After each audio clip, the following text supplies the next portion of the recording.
Good afternoon, everybody. Why should you listen to me today? Because I was one of you. I have cried myself in silence to not feeling good enough, not being smart enough, not being confident enough, not being wise enough, not being strong enough. There was once a point in my life when I used to believe that my identity and self-worth depended on what I achieved externally and what people thought about me. One failure meant my life was over. But here I am standing in front of you all, not because I have it all figured out in my life, but because I chose to lead myself out of it, because I chose to be the CEO of my life. Did you know that 1 in 3 teens in India feel they're not good enough? And globally, the scenario is worse. Almost half of the teens feel they're falling short. Yes, I'm speaking to you. Not good enough, not attractive enough, not successful enough, not worthy enough. I was one of them. And the best part, I hid that aspect of me cleverly from everybody in the name of people pleasing and compliance.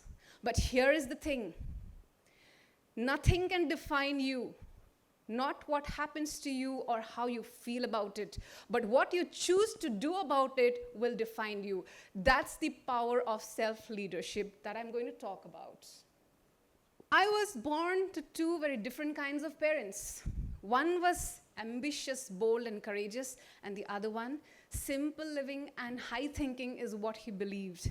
I am glad I inherited a bit of both from them. My first role model wasn't someone very famous, but my kindergarten teacher, Miss Ida Mary. I was so fond of her that after school, I would dress up like her and make my younger brother the guinea pig. Poor him. I would make him sit in front of me, dress up like my teacher, and make him learn everything that I learned from her the way she used to teach me. That was my first spark of identity. But as I grew, I lost sight of who I was. During high school, when our body goes transformation due to hormonal changes, we become, we gain weight. I was body shamed. I was scared to even explore the athletic side in me, which I discovered much later, which I'm going to talk about. And what I did, I found solace in writing, journaling, but I was still unsure. I was not sure what I was doing. I let everybody decide things from me as to what I want to do, what I should study, what I should wear even. But the Priyanka whom I thought I knew, she was a free spirit, bold, courageous, adventurous. But she hid behind people-pleasing and compliance. That's when my second, the break point arrived. Right after the 12th standard, when I couldn't clear my medical entrance examination. I felt so ashamed. I was made to feel like a failure. I felt my world crumbled down. I even thought of giving up my life. Was being a doctor my dream truly? Not really. I was very good in holding space for people. I was good in writing. I was good with sensitivity, energy, knowing people, understanding people, human dynamics, psychology, which is what we call. But I never gave myself a chance to explore that because I was ignorant and never guided towards that path. But somehow I pulled through. I did my BBA, then my MBA in HR.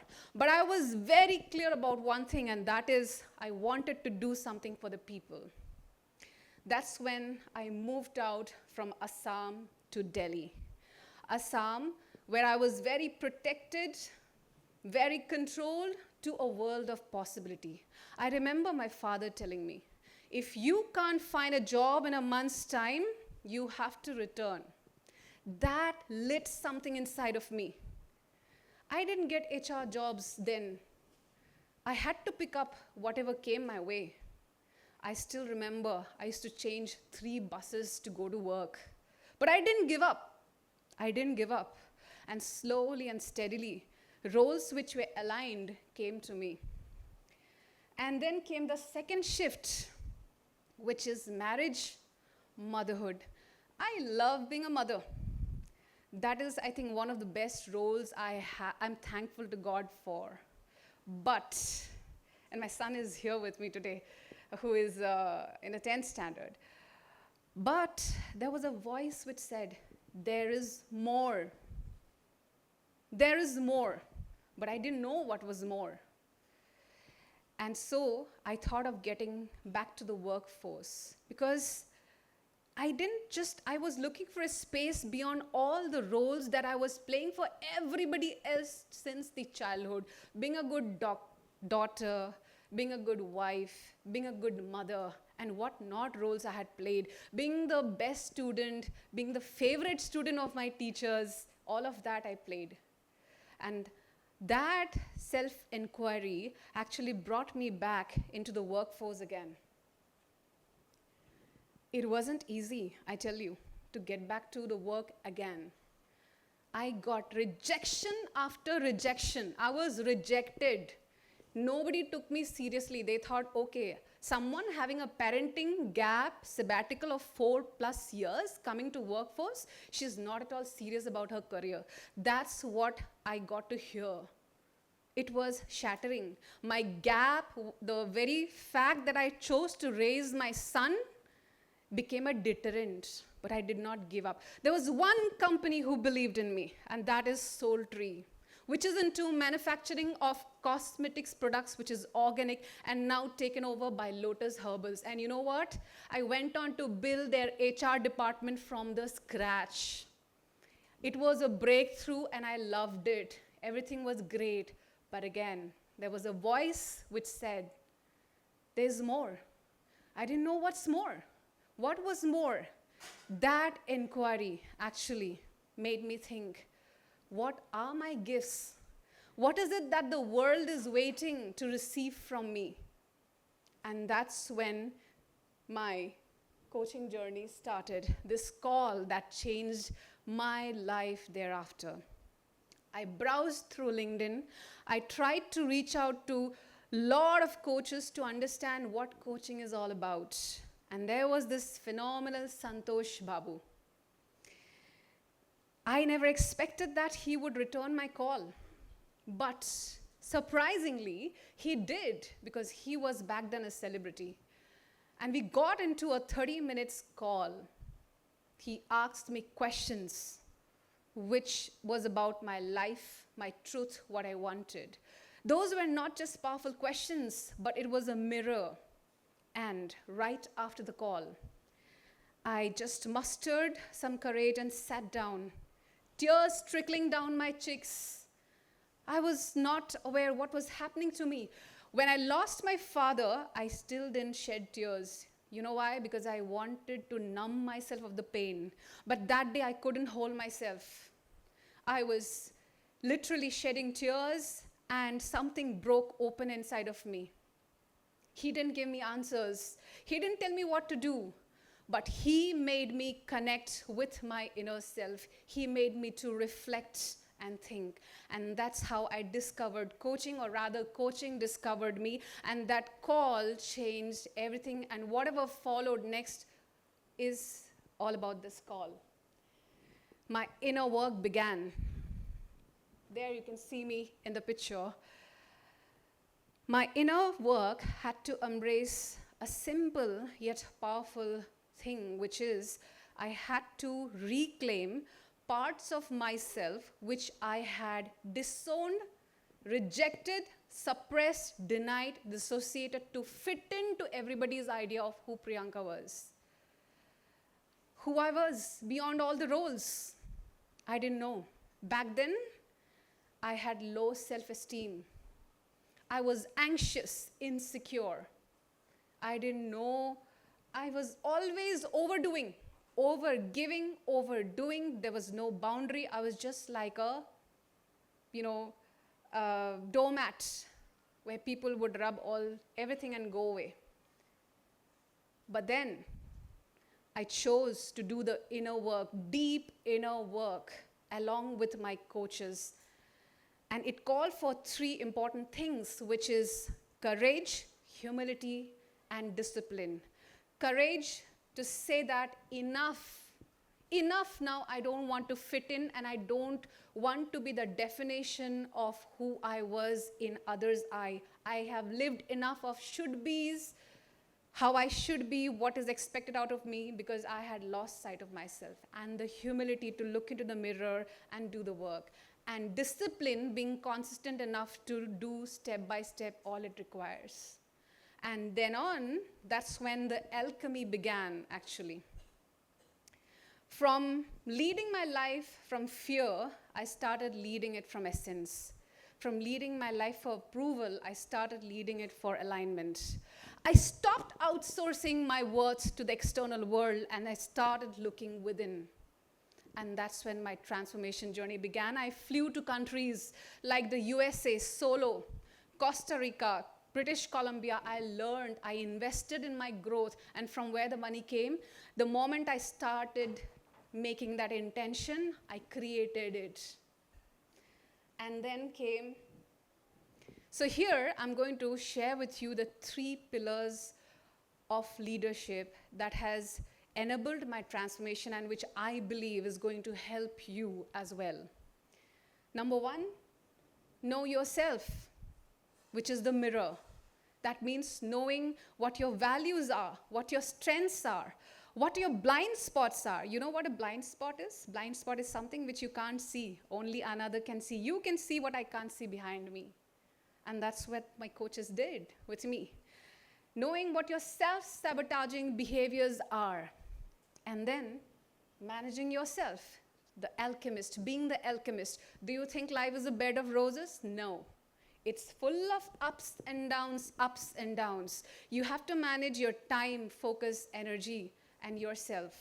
The ability to hold the contrast in both your hands, not suppressing your emotions or not overreacting, but responding when life will throw lemons at you. Can you do that? That's what it is about. And last but not the least, which is most important, is directing yourself, having a goal, and then bridging the gap of that goal. It's not just enough to have a goal. We all have goals. But bridging the gap by daily actions, consistent action, and remember, not to prove anything to anybody, but to evolve to your best version. And it is a lifelong experience, which I still continue to do.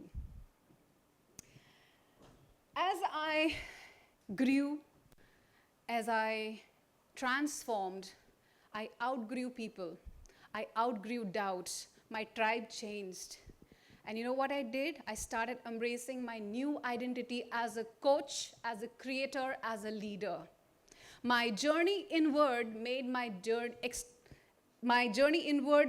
external journey possible. And there's a beautiful saying in coaching which says, you can only go deeper with your clients only as much deep as you have gone within. If I wouldn't have done that work, it wouldn't have been possible for me to transform other people's life. And what happened is, as I started doing this work, I started creating this ripple effect. I would like you to have a look at, quick glance at the few voices of the people that I have coached. Look at the pattern. Do you see some pattern over here? Can you? I don't hear you. Can you? Yes? No? Yeah. Let me tell you what the pattern is. The pattern of these transformations which I enabled in my clients is from performing for approval to leading from essence, from emotional noise to inner clarity, from self-sabotage to soul-aligned actions. That's what they transformed. I understand that every client is different, everybody is different, just like you all, everyone's journey is different, but a pattern started to emerge which mirrored my own journey, and I would like to call it as from ashes to alchemy to self-leadership. And the best part, when you own yourself, when you start seeing yourself, the world begins to see you. The world actually begins to see you, and I've written a book. Thank you.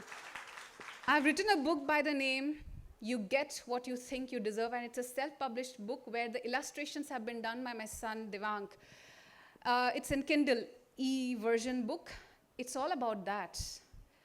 And over the years that I have coached, I've been recognized. I've received a lot of awards, recognized as 100 most influential coaching leaders in India, top natural coaches by Coach Foundation. I've been featured in The Guiding Voice, Inspiring Lives, Volume 1, the first volume, and my own blog, coaching blog. Remember the girl who used to find solace in writing and journaling when she was fat-shamed? That coaching blog globally is recognized as one of the top coaching blogs since 2019 by FeedSpot. But here's the thing. All of this award feels great. It's amazing to receive that, and I know that I'm aligned in that path. But one saying by Maya Angelou is etched in my heart, and that is, your legacy is every life that you touch. And that's my why. Receiving the awards is great, but transforming people's life, making a difference in their lives, that's my why, and that's what makes all the difference. The girl who was body shamed, later on, I learned swimming, I track, I learned boxing, I did paragliding, scuba diving, I play badminton, table tennis, squash, whatnot. That girl who was scared to even explore her athletic side, she would have never known that she's capable of all of this if she would not have tried. I still remember an incident when my son was in 4th standard or 5th standard. I used to take him for swimming classes. I used to sit by the swimming pool and he would learn from the trainer. Then a thought came, I'm just sitting idle, why don't I learn swimming? There was like fear, oh no, I can't. I'm like too heavy, this, that.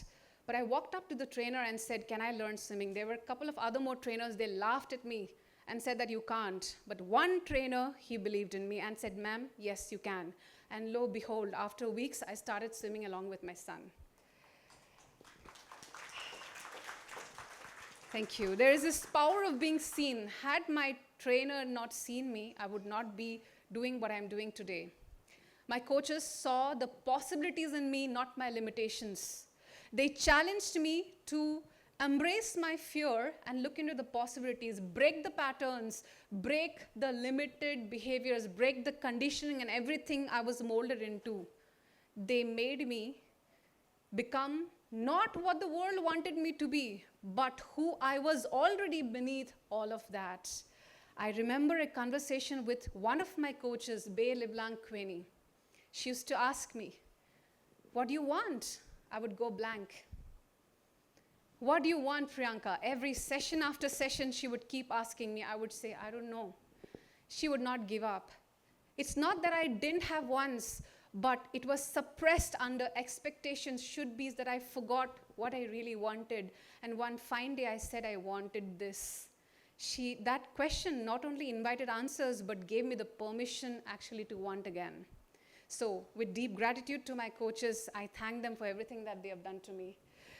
Here's a message to my younger self. You're an alchemist. I'm proud of you. And to you, and to whoever feels you're not good enough, or you feel that your life is crumbling down, or you feel that everything is over. You have no idea what you're capable of. You have literally no idea what possibilities are ahead of you. You're not defined by your grades. You're not defined by your results. You're not defined by your failures or people's opinion of you. Each one of you is unique. Your journey is unique. Let the journey and how you walk your path be the guiding light. Can you rise up every time when life will knock you down? Remember, it's not going to be an easy path. Can you wake up when everybody will laugh at you? Can you lead yourself? Can you be the CEO of your life? If yes, you're already on the track. And if not, let today be that journey beginning. And remember, you're not behind. None of you is behind. You are becoming. And before I close, I would like to offer my deep gratitudes to my parents, to my family, to my lineage, to my coaches, my clients, and every soul who walked this path alongside me. You have done a wonderful job, because without you, both praises, criticisms, and everything, I wouldn't be where I am today. And to my younger self, thank you for rising up, not to impress, but to ignite and inspire. And the last message is for you. From the ashes of who you were, rise up as the alchemist of who you are meant to be. Everybody is meant for greatness. Remember that. Thank you so much. And Faridabad, I owe this moment for seeing me, for giving me this opportunity, wonderful opportunity to ignite and inspire you. Thank you, everybody.